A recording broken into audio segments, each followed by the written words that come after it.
안녕하세요. CXTV의 김현입니다.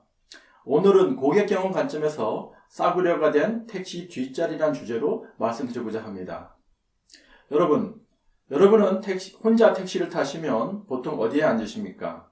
아마도 저와 마찬가지로 차량 뒷좌석 오른쪽 자리에 앉으실 겁니다. 바로 택시 뒷문을 열면 보이는 그 자리입니다. 여러분이 택시가 아니라 자가용을 이용하신다면 아마도 분명 뒷자리보다는 앞자리를 선호하실 겁니다. 왜냐하면 앞자리는 여러 가지 면에서 장점이 있기 때문이죠. 먼저 앞자리 동승석은 운전자와 가깝게 교감할 수 있습니다. 목적지로 이동하는 중에 운전자와 동승자가 같은 방향을 바라보며 나누는 대화는 서로의 관계를 아주 친밀하게 만들어줍니다.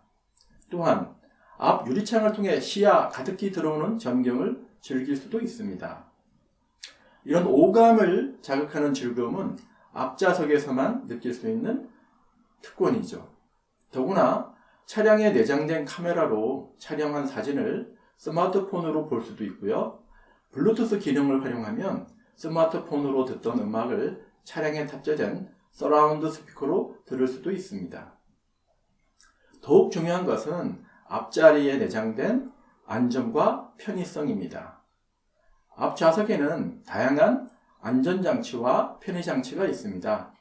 시트만 하더라도 원하는 자세에 따라 쉽게 조정할 수 있으며 여름에는 시원한 통풍 기능을, 겨울에는 따뜻한 열선 기능을 작동할 수 있습니다. 물론 헤드레스트도 키에 맞춰 위치 조정이 가능합니다.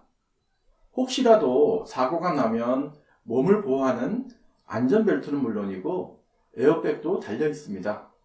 전면 에어백과 측면 에어백은 심각한 사고로부터 우리의 생명을 건져줄 수 있습니다.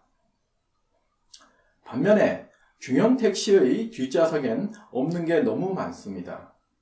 도대체 있는 게 무엇인지를 찾는 게 빠른 상황입니다. 안전장치를 보겠습니다. 뒷좌석엔 에어백이 전혀 없습니다. 선택 품목으로 운영하지도 않습니다. 틸팅 헤드레스트도 없습니다. 다행히 안전벨트는 있는데요.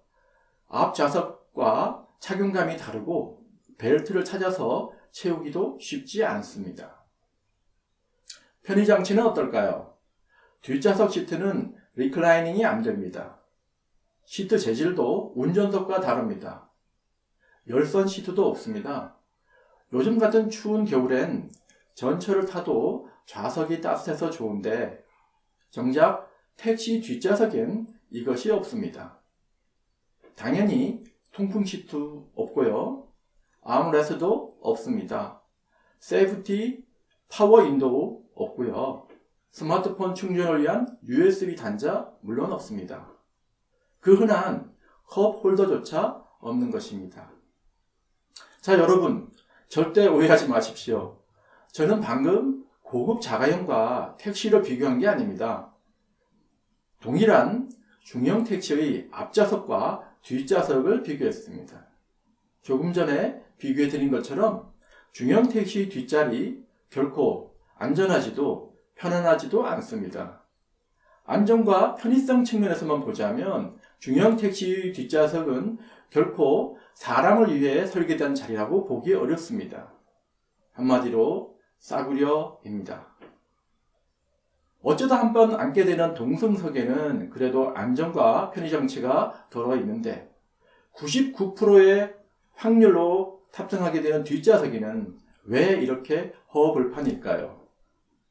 통상 뒷좌석보다 앞좌석의 경험이 좋은 것은 자동차 설계 과정에서 비롯합니다. 자동차 회사들은 차량을 설계할 때 고급차와 리무진을 제외하면 오너 드라이버를 상정합니다. 따라서 운전자와 앞좌석 동승자의 안전과 편의를 위해 새로운 기술을 경쟁적으로 적용합니다. 그렇기에 안전, 편의, 라이프스타일 경험 등을 지원하는 기계 장치와 소프트웨어 등 혁신적인 기술들이 일렬에 집중되는 것입니다. 그러나 아무리 그렇다 해도 중형 택시의 뒷좌석은 앞좌석과 비교해 볼 때 경험 품질이 너무나 열악합니다. 이렇게 안전하지도 편안하지도 않은 뒷좌석, 그런 자리에 승객을 태우는 게 우리나라 중형 택시의 슬픈 현실입니다. 고객 경험 측면에서 보자면 중형 택시의 서비스 수준은 낙제점을 면할 수 없습니다. 여러분, 그런데 왜 이렇게 불합리한 일이 발생했을까요? 택시 승객의 처참한 경험은 과연 누구에게 책임이 있을까요? 그리고 우리 소비자들은 이런 상황에서 어떻게 행동하는 게 최선일까요? 그에 대해서는 다음 영상에서 분석해 보겠습니다. 시청해 주셔서 감사합니다.